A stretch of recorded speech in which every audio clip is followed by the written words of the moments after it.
Hello, everyone, and here we are back again for another episode of Upon Further Review. And here we are going to talk a little bit more about the ongoing protests across the country and around the world in the wake of the murder of George Floyd. There are way more peaceful protests than there are violent ones, than there is looting. But the reality is, one must understand exactly what is it people are protesting and why, and also understand what would push someone to get so angry as to burn down a police station. Because around the country, people are marching, people are asking you to, number one, take a look at the misconduct of the police. It must come to an end and they must be held accountable. And two, stop disproportionately affecting, killing Black people with over policing and police brutality. There are peaceful protesters. We had the protest over this past weekend here in Dallas, and you can look up the articles. We can put some links in the descriptions. But where peaceful protests, don't be here. The curfew's at 7 in these zones, and you leave the zone when curfew comes, and the police will funnel you right this way. And they funneled protesters right onto the Margaret Hunt Bridge, only to be met with a line of police heavily armed to the teeth in riot gear, which unloaded pepper spray, tear gas, and rubber bullets. And when they about faced to retreat, they were met with another line of police officers, pepper spray, and rubber bullets. In multiple cities, multiple news outlets have had their journalists arrested, including on live television. Doesn't get much more peaceful than literally the legal right of the First Amendment to protect the press, properly ID'd, credentials in hand, and to watch police officers say, "I do not care." If the police are able to behave the way they did in the infamous now George Floyd video, with cameras out and they don't care and they're going to kneel, they're now going so brazen as to arrest broadcasters live on television just because they can. There are videos of journalists and cameramen being aimed at directly with rubber bullets and gas and pepper spray. There's even videos of law enforcement pepper spraying card carrying members of the press who have already surrendered, gotten down in their belly, and they're just trying to explain that, hey, look, we're the press, and they're muffled out with pepper spray while the cameras are still rolling. And it begs the question, if law enforcement is that brazen with the cameras on, imagine what they're doing with the cameras off. This is where the outrage and the anger and the frustration comes from. If they're willing to do that to the press, live on national television, what do you think they're doing when no one's watching? When the dash cameras are off? When the body cameras are off? If you cannot protest peacefully without being shot in the face by rubber bullets, then what else is there to do? That will evoke rage. That will evoke violence. Not that it's right. It's not right to loot. It's not right to destroy. But when you see people surrender and follow the letter of what the officer says to the T, and just catch some pepper spray just because the officer wants to have a good laugh, you will fully begin to understand why somebody might want to burn a police station to the ground. Yeah, it's frustrating to see. I think people have to understand, at least the ones who don't understand what's going on with the protests. Protests are meant to be uncomfortable. They're meant to be a form of civil disobedience. They're meant to ruffle some feathers. They're meant to inconvenience. They're meant to disturb you enough until you move into action, right? They're not supposed to be comfortable. They're not supposed to be, confined to a tiny little space and relegated to some corner where they can easily be forgotten about. That's not how protests were.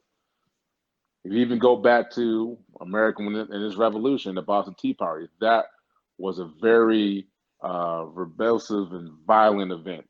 Overtaking a ship, throwing the tea into the harbor, rebelling against the taxation levied upon by Great Britain. Protests are meant to be loud, they're meant to be seen, they're meant to be heard.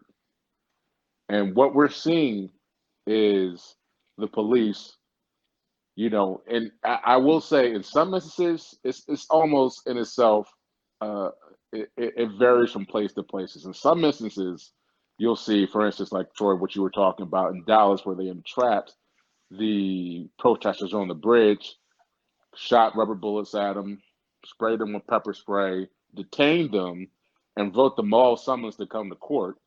And then on the other hand, in Fort Worth, you see that there, some of the police officers knelt and prayed with the protesters. So it's frustrating to see that, you can see that if law enforcement wants to look at good examples, they're out there to be had. There are some precincts, there are some uh, commissioners for certain precincts that are going about this and trying to do it the best way possible, acknowledging that these people have a right to protest, acknowledging that they have a right to feel hurt, acknowledging the fact that they as a community have been let down and letting them express that in a peaceful manner. And then on the other side, you have some precincts and some law enforcement agencies coming in and acting like they're the KGB or something. They're spraying people with pepper spray. We see in New York where they're in their cruisers mowing people down in the crowd. We're seeing that they're beating up press. I even saw one video where the press was actually covering a shop owner who was after in Minneapolis the night after the initial protest, which then turned into some riots, and his store was looted. So he came in, he looked at the video, and he reviewed it, and he noticed one thing: that the people in the video were not from his community. He knows his community. His shop's a staple in the community. He says these people do not live here. These people who were looting, and he had the video evidence. They even climbed up on ladders and took his camera down, and you can see that these were a lot of white people who are not, usually in that community. And he says, I don't recognize any of these people who are in here looting and doing and destroying his store. So he decided, hey, I'm gonna get some people from the community. This is where, example, you see community come together, and we're gonna stand in front of the store and sit here. We're gonna have some. They had some barbecue out there. We're just gonna watch the store all night to make sure that's safe. Because him and his wife put his life savings into that. That was all they had, was that store. And the community came around and embraced and said, yes, we'll help you protect this store because no, we're not doing this. Some other people are doing this, and we're embracing each other. Long story short, here come the police, and the police, before they can even explain what they're doing, the police assault them with tear gas and pepper bullets. Finally, when the store owner tells them, like, hey, this is my property, I own this. All these people are here with me trying to protect this store. I have my family and friends and people from the community trying to protect the store. The police berate them and tell them to go inside. The guy tells all his people, just go inside the store, just go inside the store. They go inside the store, and what does the police do? They throw in tear gas into the store, and everybody comes falling out. Then they continue to mace and pepper spray and shoot with rubber bullets all the people that were there. This is happening too frequently. It's being caught, and this is on camera. This is on camera. A press team was there. A press team saw all that happen. And what happens to these officers? What's happening to these officers? Why are these officers still on active duty, redoing the same thing night after night? How is this allowed even when it's on camera? There has to be some accountability that will come in and rein in these police officers are actually acting like gangs, enforcing their will. They don't care. This should not be this. I mean, the right to assemble and protest is one of the fundamental freedoms of this country, and it's being infringed on by the people who are supposed to protect and serve you. It's no coincidence that some of the most crime-stricken cities that people love to throw out there, from Baltimore to Chicago, who have had police brutality incidents that have become spark points for their own protests and violence and looting. They all have a lot in common in the aspect of extremely corrupt police officers. Because who watches the watchmen?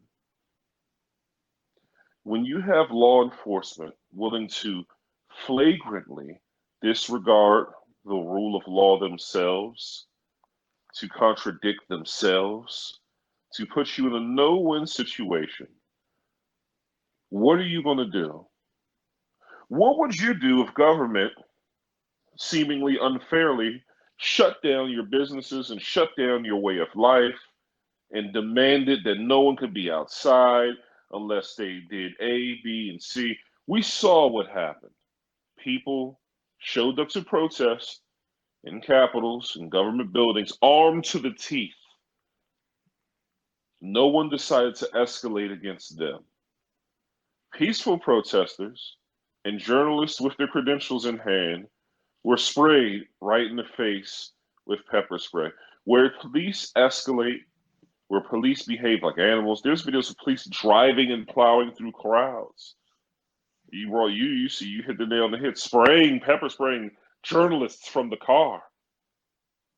This is obvious evidence and a symptom of the greater problem that the idea of Black Lives Matter, that the idea of Kaepernick kneeling, and these very protests are trying to highlight right here on national television. The police are misbehaving way more than people think. It's a truth that African Americans already know. When the police behave like this, you're going to get an equal and opposite response. You're going to now have more lawlessness, more violence. People are going to challenge them head on. In the video you're talking about, the family members of the shop owner, right there, who are here to protect this property and are against looting, once the police roll through and treat the entire crowd like shit, one of the first things to come out is, you know what, screw it. Burn it to the ground. Burn the whole city down. Rage. You know why? Because those in charge and those in power to protect, who are here to uphold law and order, are caring nothing about the law, and they care nothing about order. Where you see these police officers who are praying with the crowd, kneeling with the crowd, there's videos and incidents out there where officers are putting down their riot shields and just hugging it out with the crowd. They have a conversation. They respect what the message being delivered from the crowd. There's peace. If you want peace, you have to bring peace. When you bring the pepper spray, the flashbangs, the the gas to peaceful protests, you can expect that somebody's going to return angry, whether in that moment or later, that they're going to lash out. And again, it's not the right way. In no way, shape, or form do I advocate or condone violence. There's been some horrific violent acts that have gone on during these protests, none of which take away from the protest itself. It's amazing to me that those who get the training, who are supposed to be the professionals, get to misbehave, both in police brutality. Oh man, it's a hard job, and they're stressed out, and you know, people were talking back, disrespecting them, hurt the cops' feelings. They are public civil servants. It is a job that must be held with the utmost respect of the person that holds the job. And there must be consequences for that misbehavior. If you can't come out and protest peacefully, where do you want us to protest? Over there. Then we go over there and you funnel us into a wall of tear gas. Well, then you don't want us to protest. That when they trapped those protesters on the bridge, they were leaving the curfew zone because it was coming up on 7 o'clock. And they met with tear gas and rubber bullets, anyways. That's rough. To see people surrendered on the ground, still being abused, is a direct flashback to what sparked off this week long protest, essentially, in George Floyd. He's in cuffs in that video. He's on the ground. He's subdued. But we're not done. Police are going to get their pound of flesh.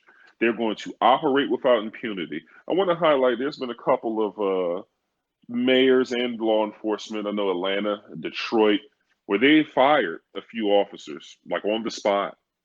There needs to be more of that. There needs to be a lot of that. We must respect the citizen, black, white, or otherwise.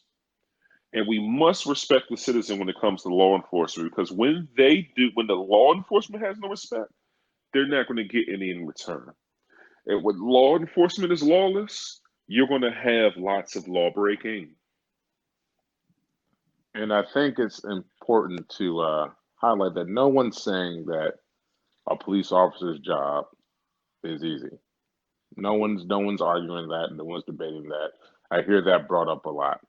No one's saying it's easy. But once again, this is a position that you choose to undertake. This is a career you chose. No one forced you to be a police officer.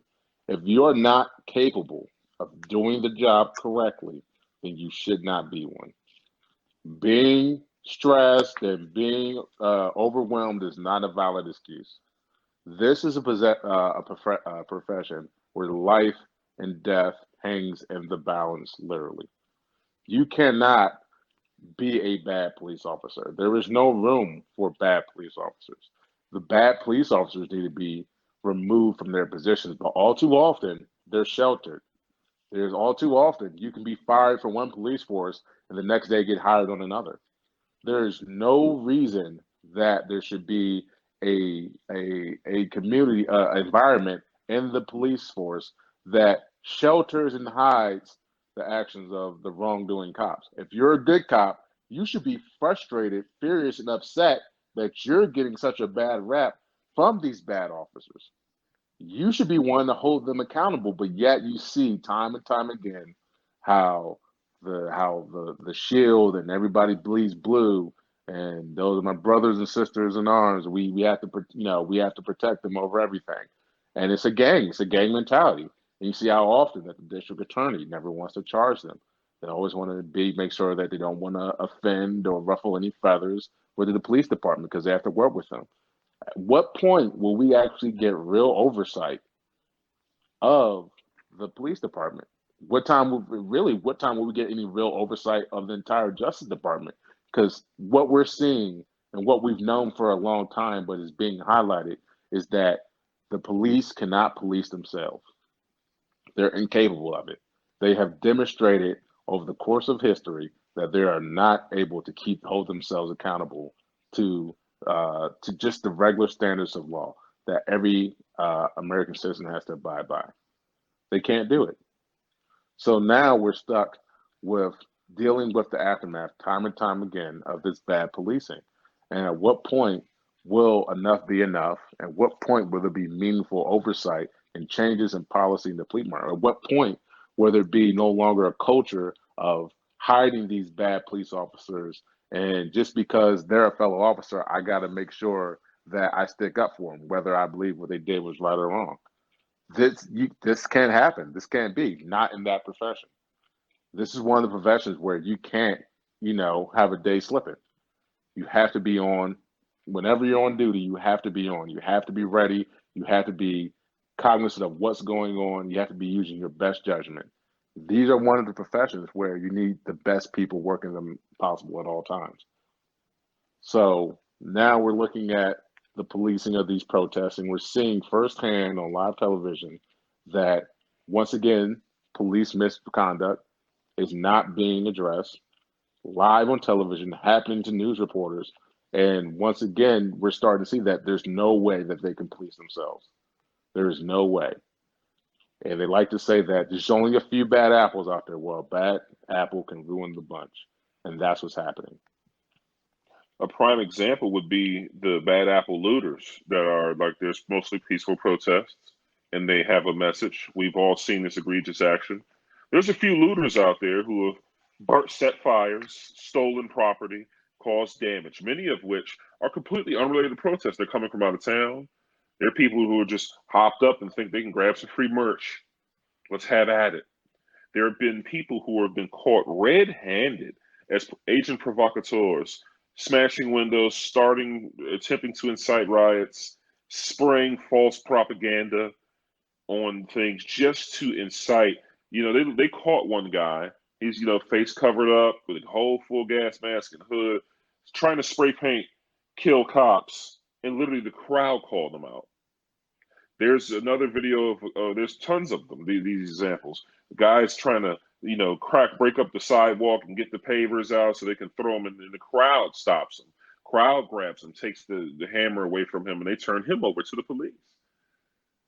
If a few bad looters, a few people can get this kind of response where they're all bad and the whole protest and we've lost the meaning, and how does this, then what does that have to say for what should be the higher standard, which is law enforcement, the higher standard, which is government armed enforcement?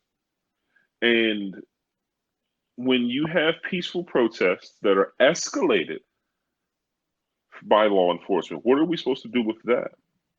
Because again, it's got to be a right time, it's got to be a right place, but we'll never tell you when. Tell me what is the right way to protest. Tell me what is the right way, the right gesture, the right time. What often people will tell you is at home, someplace out of sight where I don't have to see it. And when it comes to a few bad apples, there's some jobs, you hit the nail on the head, that can't have a few bad apples. Can't be a few bad pilots that just like to fly their planes into the ground. Just a few bad apples. The police work and the power of life and death in your hands on the street, the awesome power that comes with that badge and that gun that you carry, that's one of them. And it must start being held to that standard. Because if they'll behave like this when you're looking, my goodness, imagine how many deaths and murders, and there's cases going back decades where they lie flagrantly in the police reports. Numerous cops will collaborate that story. And then the evidence will come out, a secret video, somebody was recording across the street, the camera they didn't know was on. Cases of drugs being planted. These people keep their jobs and move on like nothing's happening. Whoops and oh well. That creates this very unrest. When you have lawless police and corruption, just like the people see in some of these third world countries, you're going to see it in these cities because the corruption begets more violence. And if a few bad apples can't ruin the brunch, don't let a few bad looters ruin the message, the peaceful message that is being reflected around the world. And it's the one thing I do find really disturbing is that there is no real national database or statistics cap on a national level of, for instance, how many police shootings happen a year, how many police killings that police have fatally killed somebody a year, whether justified or not justified. These numbers are not kept in a national database. These numbers are, you have to go and call up every precinct and find out what their numbers are. And what we're finding out is that some precincts, after discipline has been handed down for misconduct, allow the police officers to wipe it off their records. It's out there, people. I mean, I'm not making this up. You can go look it up for yourself. This cannot stand. This cannot be. And you can't have these same people out here trying to manage a protest when they can't keep their own house in order. And I'm tired of seeing on the news and media so many people so outraged that there's looting, and so outraged that businesses have been damaged. And I'm not defending that, saying that those businesses should have been looted and there should be property damage. I'm totally against that. But they're so outraged for that, but they're not outraged about the actual police brutality and police misconduct and the police killings, the killings of unarmed African American men. They're not that outraged about that. That's part of the program. That they expect that to happen. But burning down a building, oh no, you're not going to do that. And that we won't stand for that. This is America. We don't do that here. But apparently, you do killing African American men. You do police brutality. You do. I mean, the whole criminal justice system needs to be reformed. And here's a secret that's not a secret. Everybody knows it needs to be reformed, but nobody wants to do it. You know why? There's big business in criminal justice. There's money to be had there, and there's no incentive for a majority white Congress to go and reform a system that only systematically oppresses a small minority of the population, which is African Americans. They don't care. They don't care. And the only way to get their attention is through these protests. The only way to get their attention is to make them feel uncomfortable, make them feel like this can't go on any longer because now it's inconveniencing my life. So until that happens, until we these until they become inconvenienced, until they feel the pressure of the people mounting up against them saying we will not stand for this anymore, it'll continue to happen. And that's why these protests are not only needed, they're long overdue. And I'm glad to see that they continue to go on. I'm glad to see that majority of them are peaceful protests. I'm glad to see that protesters are beginning to self-police, and now that they're aware that there are bad actors infiltrating their protests, trying to stir up violence and incite violence, coming from both the left and the right, you know, they're able to identify these people and get them out the group. I'm glad to see that that hasn't stopped their momentum. They are still protesting, they are still wanting change, and they're still marching in the streets and doing so peacefully.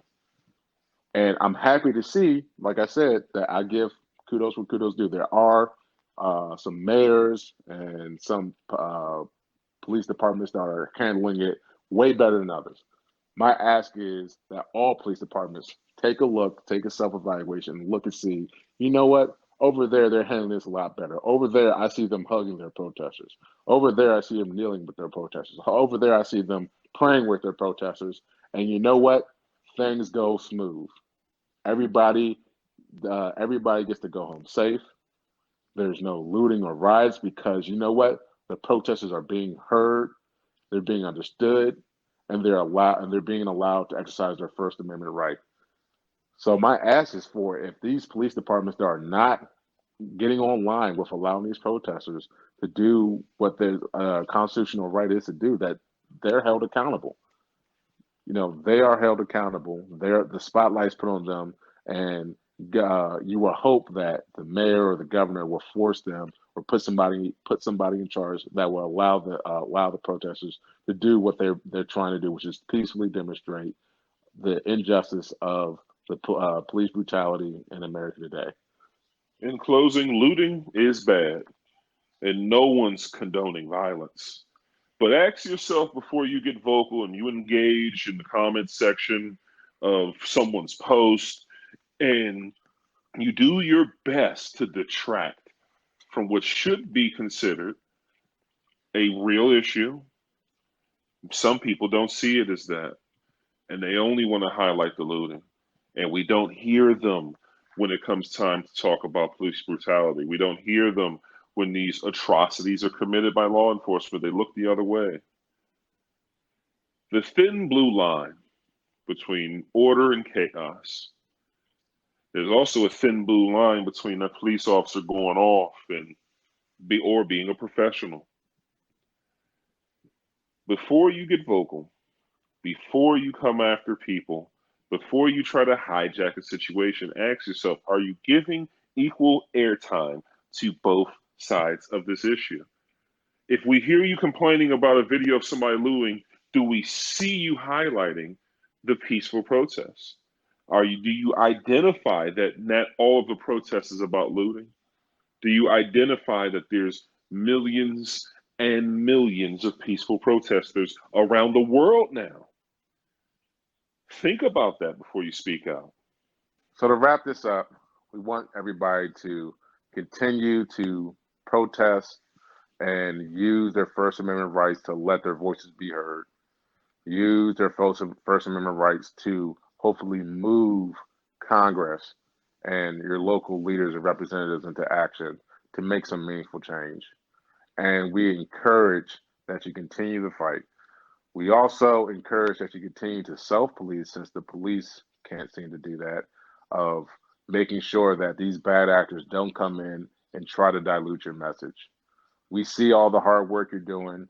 We see that all the beatings and the pepper spray and all the adversity that you have to go through to try to get your message across.